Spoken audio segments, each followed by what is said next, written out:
हम बहुत गरीब लोग थे। भगवान ने हमें एक साथ 7 बच्चों का माँ बाप बनाया था। मैं जब घर आती तो मेरा पत्नी मुझे 1000 रुपए देती, पर मैं देखता कि मेरी बीवी के जिस्म पर जगह जगह जख्म लगे होते। एक दिन मैं घर में ही छुप गया, ये देख सकूं कि मेरी बीवी सारा दिन क्या करती है। मैं हैरान रह गया कि मेरी बीवी तो रोज़ाना 4-4। मेरा नाम मानी था।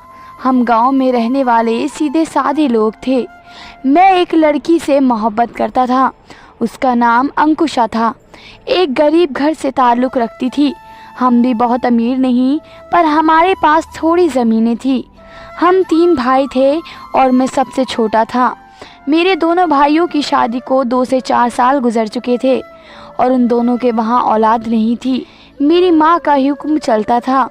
घर पर वह पोते की शक्ल देखने के लिए बेचैन थी, पर उसकी ख्वाहिश पूरी नहीं हो रही थी। वह मेरे दोनों भाइयों की बीवियों को खूब बातें सुनाती, उनका जीना हराम कर रखती थी। मेरी माँ कहती यह हम लोगों का ख़ानदानी मसला है, लेकिन फिर भी ये अपना गुस्सा हमारे घर की बहू के ऊपर ही निकालती। अपनी दोनों बहुओं को बहुत सलीका सिखाती। वे दोनों बड़े घर की बेटियां थीं, लेकिन मैंने एक गरीब घर की बेटी को पसंद करके लाया था। मैंने हिम्मत करके अपनी माँ से अंकुशा के बारे में बात की। मेरी माँ बहुत गुस्सा हुई और कहने लगी कि कोई ज़रूरत नहीं है उससे शादी करने की, लेकिन मैं जानता था कि मेरी माँ की दुखती रख क्या है।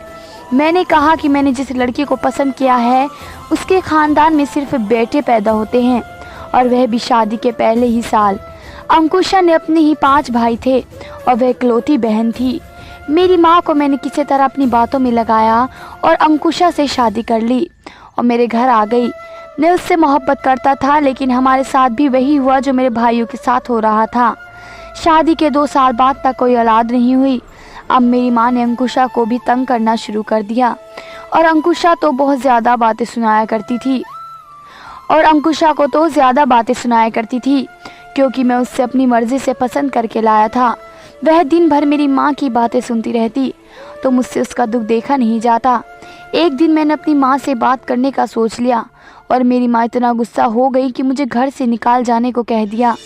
मैं भी बहुत गुस्से में आ गया और मैं कह दिया कि ठीक है, हम उस घर से चले जाएंगे। मैं अंकुशा को लेकर घर से निकल तो गया, पर हमारे पास कुछ भी नहीं था। ना हमारे पास घर का कोई सामान था, ना ही किचन का सामान था, बस कुछ पैसे। मैंने अपने दोस्त से मदद मांगी, उन्होंने मेरा बहुत साथ दिया। गांव में बहुत दूर सुनसान इलाके में एक घर था जिसका मालिक कोई सालों से गांव नहीं आया था। मेरे दोस्तों ने मेरे लिए उस घर का ताला तोड़ दिया और कहा जब तक उस घर का मालिक नहीं आता तुम लोग यहाँ ही रहो, फिर बाद में कोई इंतज़ाम कर लेंगे। उस घर में कुछ सामान भी मौजूद था। अंकुशा ने घर साफ़ किया और मुझे मेरे दोस्तों ने मजदूरी का काम बताया। मैं यह काम करने को राज़ी हो गया। जब से हम उस घर में आए थे अंकुशा खामोश थी, पर बोलती तो सिर्फ इतना ही, आप परेशान नहीं हो, मैं आपके साथ हूँ, सब ठीक हो जाएगा। मुझे इस बात की खुशी थी कि मेरी पत्नी मेरे साथ है। मेरी पत्नी ने उस घर में से चीज़ें जमा करके उस मकान को घर जैसा बना दिया। 1 माह के बाद हमें खुशखबरी मिली कि मेरी पत्नी उम्मीद से है। हम बहुत खुश हुए। 7 माह प्रेगनेंसी में डॉक्टर ने बताया कि मेरी पत्नी के पेट में एक साथ 7 बच्चों की पैदाइश होनी है। इस बात से हमें थोड़ी परेशानी हो गई कि सब ठीक हो जाए। गांव के सारे सरकारी अस्पताल के डॉक्टर साहिबा बहुत अच्छी औरत थी। उन्होंने हमारी बहुत मदद की और भगवान ने हमें एक साथ 7 बेटों से हमारा घर भर दिया। हम दोनों बहुत खुश थे, पर दिल में 1000 फिक्रें थी कि एक साथ इतने सारे बच्चों का खर्चा कैसे पूरा करेंगे। मेरी नौकरी से जो मुझे पैसे मिलते थे वे बहुत कम थे। फिर से दोस्त काम आए, पर वह भी कब तक करते। किस तरह गिरते पड़ते 3 माह का वक्त निकल गया। अंकुशा की तबीयत अब संभलने लगी, पर अब हमारे बुरे दिन शुरू हो गए। घर में खाने को कुछ ना होता। एक दिन मेरी माँ दोनों भाइयों और उनकी पत्नियों को लेकर हमारे घर अचानक आ गई। मैंने अचानक उन सबको देखकर हैरान रह गया। मेरी माँ ने मेरे बच्चों को प्यार किया, उनके लिए कपड़े, दूध, खिलौने, अंकुशा के लिए कपड़े और हमारे लिए खाने भी बना कर लाई। हमने बहुत अरसे बाद भरपेट खाना खाया। बच्चों ने भी दूध पिया और सब उनसे प्यार करने लगे। मैं खुश था कि चलो बुरे वक्त में अपने ही काम आते हैं, पर फिर मेरी माँ ने एक अजीब बात कह डाली। अब तुम दोनों घर वापस जाओ। मेरा तो दिल फटा जा रहा था। तुम लोगों को इस खंडर में रहते हुए देखकर अपने घर आ जाओ, वहाँ सुकून से रहो। बस अब तुम लोगों को अपने लिए वहाँ एक और कमरा बनाना होगा, जगह कम ना हो। और एक काम ये भी करना कि अपने 2 बेटे अपने दोनों भाइयों को लिख कर दे दो, 3 बेटे खुद रख लो। वैसे भी अकेले 7 बच्चों को कैसे पाल पाओगे, इस तरह सबको औलाद मिल जाएगी। मैं और अंकुशा दोनों हैरान रह गए। मम्मी, यूँ भी तो हमारे बच्चे सबके ही हैं, चाचू बाप जैसा और चाची माँ जैसी होती है। मैंने बात संभालने की कोशिश की। नहीं नहीं, ऐसे नहीं कह रही हूँ, बाकायदा लिख कर देना होगा। मेरी मम्मी ने तो अपना फैसला ही सुना दिया, जैसे वह यहाँ सिर्फ इसीलिए आई थी। मैं भी हैरान होकर बोली। अंकुशा उनको लाई हुई चीज़ें उनके सामने रखी और कहा, मैंने 9 महीने जो तकलीफ़ काटी है उसका 1 घंटा भी आपने नहीं गुजारा। जब मैं तकलीफ़ में थी तब आप लोग क्यों नहीं आए मेरी मदद करने? आप अपने मतलब को आ गए। मैं अपनी औलाद किसी को नहीं दूंगी। औलाद कोई बांटने की चीज़ नहीं होती। चले जाएं यहाँ से। हम जिस हाल में भी हैं यह हमारा मसला है, आपका नहीं। सच कहूँ तो अंकुशा मेरे दिल की बात कह दी। मेरी माँ ने हमें फिर से बुरा भला कहना शुरू कर दिया, बल्कि इस बार तो बाकायदा बद्दुआएं दी कि कभी सुकून से नहीं रहोगे। और वह लोग वहाँ से चले गए। उनके जाने के बाद मैं और अंकुशा बहुत परेशान थे, क्योंकि सच तो ये था कि हमसे 7 बच्चों का खर्चा उठाया नहीं जा रहा था। लेकिन वह बात मेरे दिमाग में हरगिज़ नहीं आ रही थी जो मेरी माँ करके गई। मैं अपनी औलाद को किसी को नहीं दे सकता। मैंने अंकुशा को यकीन दिलाया कि सब कुछ ठीक हो जाएगा, मैं और मेहनत करूँगा। उनसे भी कहा कि मैं भी गांव में कोई काम तलाश करूँगी, कोई ऐसा काम जो घर बैठे कर सकूं, चाहे उसे किसी के जूते ही क्यों ना बनाने पड़े। अगले दिन अंकुशा ने मुझसे कुछ बीज मंगवाए और कहा कि घर के सामने जो थोड़ी ज़मीन पड़ी है उसमें हमें कुछ सब्जियां उगवानी चाहिए, ताकि घर में हर वक्त खाने को कुछ न कुछ तो मौजूद हो। अंकुशा सब्जियां उगाने के लिए ज़मीन साफ कर रही थी तो उसने मिट्टी में दबा हुआ एक मटका मिला। उसने उसे बाहर निकाला, उसको धोया और उसमें पानी डाल कर रख दिया। वैसे भी उस घर में बर्तनों की कमी थी और पानी डालने के लिए इतना बड़ा बर्तन मिल जाना एक बहुत अच्छी बात थी। 2-4 दिन ही गुजरे थे कि मैंने अपने घर में नई नई चीज़ें देखना शुरू कर दी। मैंने अंकुशा से कहा कि उन चीज़ों को खरीदने के पैसे कहाँ से आते हैं, तो उसने कहा कि मैंने गांव की औरतों के कपड़े सीने शुरू कर दिए हैं और मशीनें भी मुझे एक औरत ने हमदर्दी के तहत दी हैं। एक दिन अंकुशा बैठने लगी तो उसके मुंह से आह की आवाज़ निकल गई।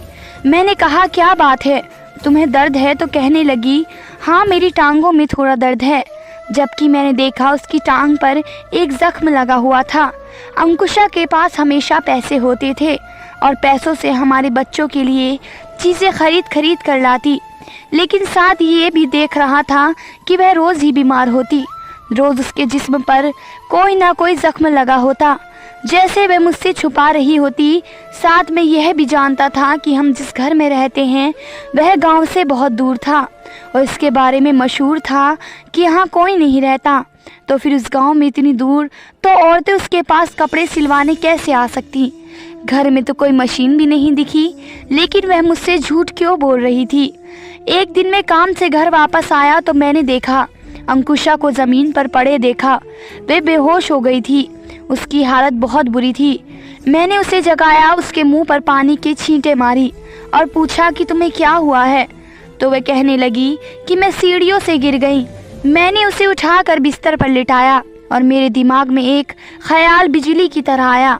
मैंने उसे कहा कि अंकुशा, उस घर में तो सीढ़ियाँ नहीं हैं।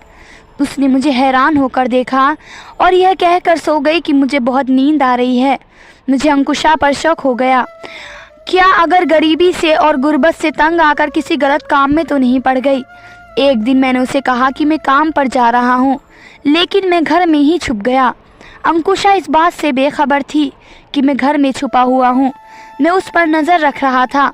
उसने हमारे बच्चे को खाना खिलाया, उनके कपड़े बदले और उन सब को सुलाकर अपने काम में लग गई। फिर मैंने उसे एक निहायत ही अजीब हरकत करते हुए देखा। मैंने देखा उसने उस मटके को अपने सामने रखा और अपने एक हाथ में छुरी लिए उस मटके के सामने बैठ गई। अंकुशा मटके के सामने बैठकर सब्जी काट रही थी कि सब्जी काटते हुए अचानक उसकी उंगली कट गई। उसे बहुत दर्द हो रहा था। काम करते हुए अक्सर औरतों के साथ ऐसा होता है। कोई बड़ी बात नहीं थी, लेकिन उसके बाद जो हुआ वह देखकर मैं हैरान रह गया। मैंने देखा अंकुशा एक छोटे टेबल के ऊपर चढ़ी जिसको पानी का घड़ा रखने के लिए बनाया गया था और उसने वहां से छलांग मार दी। फिर ज़मीन पर गिरी। उसके पैर में भी चोट लगी और कोहनियों पर भी वह दर्द से कराने लगी और कुछ देर ज़मीन पर पड़ी रही। फिर बहुत मुश्किल से उठी और जाकर मटके में हाथ डाला तो उसने हाथ में कुछ नोट आ गए। मैं हैरान ऊपर से परेशान रह गया और फौरन उसके सामने आ गया। वह मुझे बुरी तरह देखकर डर गई। मैं भी उसे देखकर बहुत हैरान था। मैंने उसे कहा कि मैं सब देख चुका हूँ, ये तुमने आज जो भी किया। उसने फौरन जाकर घर के अंदर बंद कर दिया, घर के दरवाजे बंद कर दिए और मुझे चुप रहने को कहा। उसने मुझे एक तरफ बिठाया और बताया, मुझे यह मटका बाहर ज़मीन से मिला था। मुझे लगा ये आम मटका है, उसके लिए मैंने उसमें पानी डाल कर रख लिया। लेकिन एक दिन उस मटके में से कुछ नोट उड़कर बाहर गिर गए। मैं हैरान परेशान रह गई। फिर मैंने अपना हाथ दीवार पर मारा। उस मटके में से कुछ और नोट बाहर निकले। मैं उसके सामने खुद पर जितनी ज़ोर से वार करती उतने ही पैसे बाहर गिर जाते। ज़रूरी कोई जादुई मटका है। कुछ दिन से मैं खुद को मार रही हूँ और उसमें से पैसे निकाल रही हूँ। अपनी पत्नी को देखकर हैरान था। मैं झूठ नहीं बोल रही थी क्योंकि मैं देख चुका था ये सब कैसे हो रहा था। मैंने 2 पल उस मटके की तरफ देखा और अपने एक हाथ से दूसरे हाथ पर जोर से वार किया। उस मटके में से कुछ नोट उड़कर बाहर गिर गए। घर में हंसने लगा कि ये हमारे हाथ खजाना लग गया। मैं हंसने लगा कि ये तो हमारे हाथ खजाना लग गया है। पत्नी 1 हफ्ते से ये सब कर रही थी। उसने काफ़ी सारे पैसे जमा कर लिए थे जो मुझे दिखाए। मेरी पत्नी ने कहा, मुझे लगता है ये मटका उन्हीं लोगों का है जो उस घर में रहते थे। अगले दिन मैं उस घर के रहने वाले सदस्यों के हवाले से कोई मालूमात हासिल करने अपने उसी दोस्त के पास गया जो बताया था कि उस घर में जो लोग रहते हैं वे तकरीबन 3040 साल से वापस नहीं आए, ना ही उनकी कोई औलाद घर में आई। कहा जाता है कि यहाँ जो लोग रहते थे वे थोड़े पागल थे। वे अपने ही घर में मुर्दा हालात में रहते थे। मैंने अपने दोस्त से कहा कि मैं उस घर में थोड़ी मरम्मत करवाना चाहता हूँ, तो उसने कहा कि ठीक है, तुम ऐसा कर सकते हो। उस घर के हवाले से अगर कोई पूछने आया तो वह गांव का पटवारी होगा, उसे कुछ दे देकर चुप करवा देना। जो काम मेरी पत्नी 1 हफ्ते से कर रही थी वे मैंने भी करना शुरू कर दिया।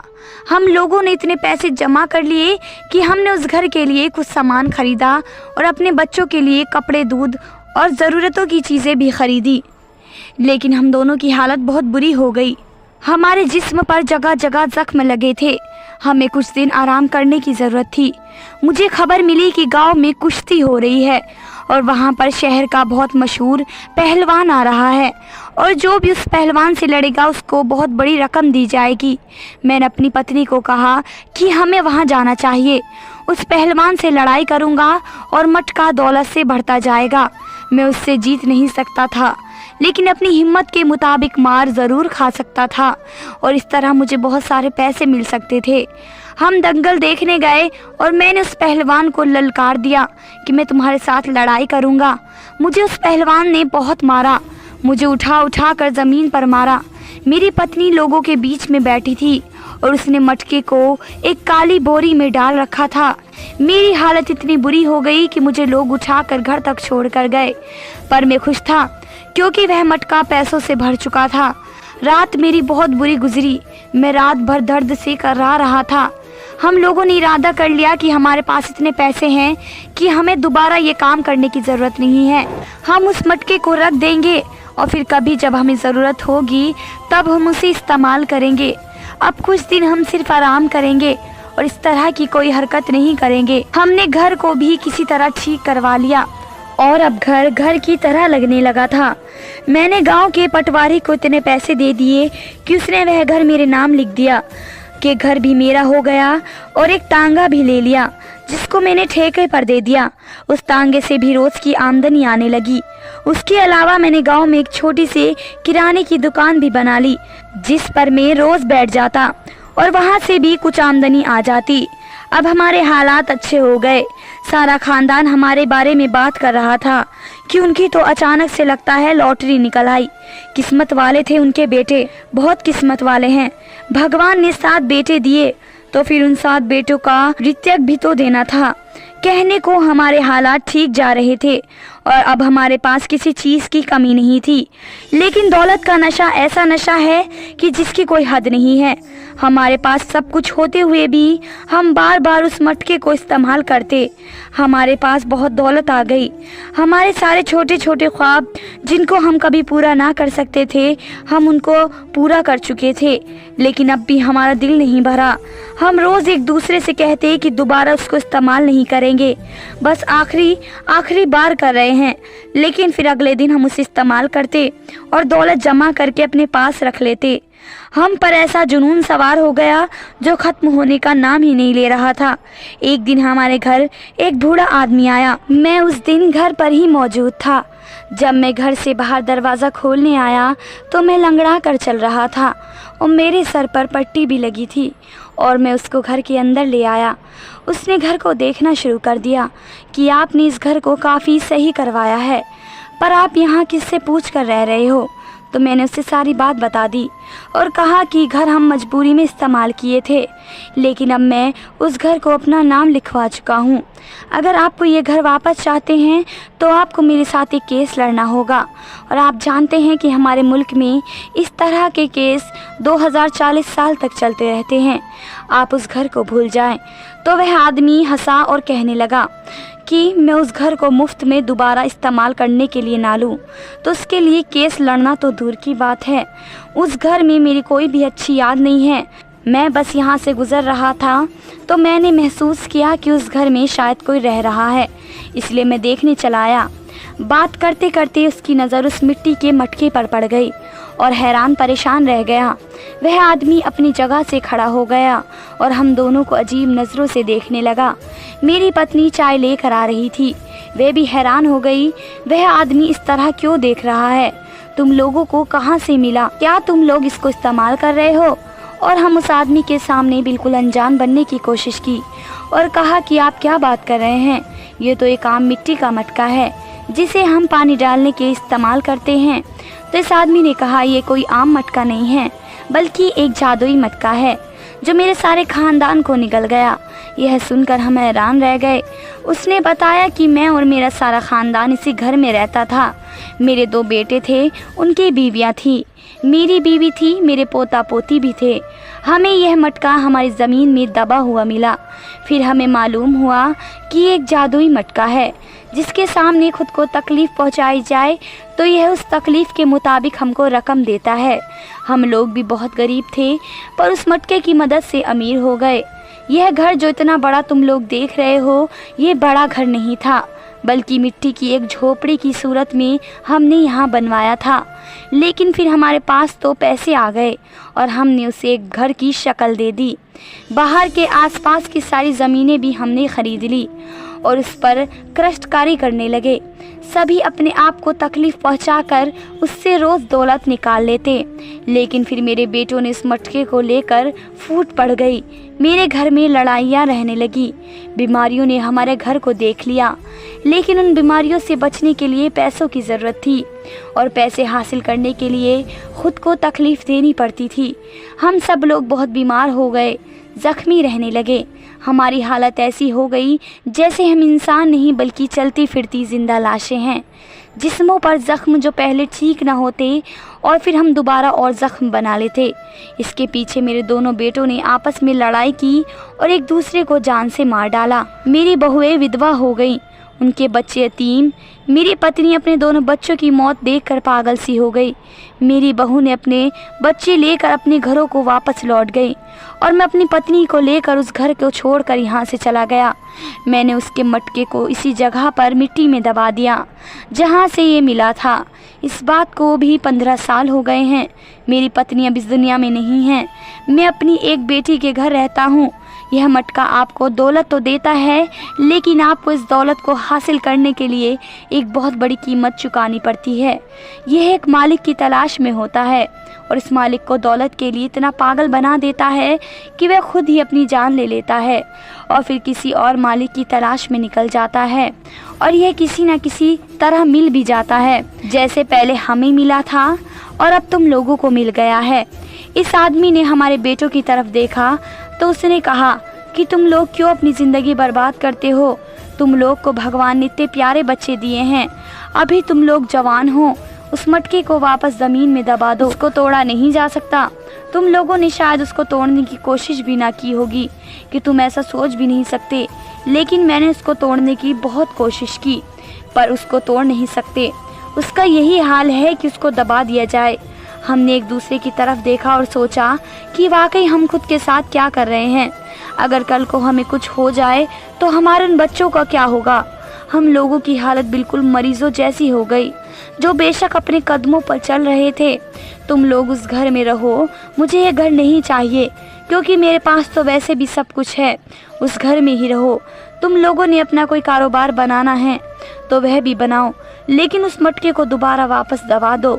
वह आदमी हमें समझा कर चला गया और मैंने उस मटके को उठाया और उसे वापस दबा दिया, लेकिन मेरी पत्नी ने मेरा हाथ पकड़कर मुझे रोक दिया। मैं हैरान परेशान रह गया कि ये अब भी यही सब करना चाहती है।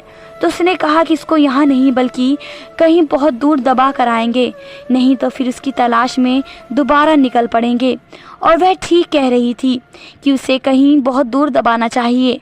मैंने ऐसा ही किया, उस मटके को बहुत दूर ले गया और बहुत गहराई के अंदर उसको दबा कर आ गया। अब हमारे पास किराने की दुकान भी है, एक सवारी भी और भगवान के दिए खूबसूरत बेटे भी। हमारे लिए हमारी औलाद भी हमारी दौलत है। धन्यवाद दोस्तों, स्वस्थ रहें और खुश रहें। अगर कहानी अच्छी लगी है तो चैनल को सब्सक्राइब ज़रूर करें।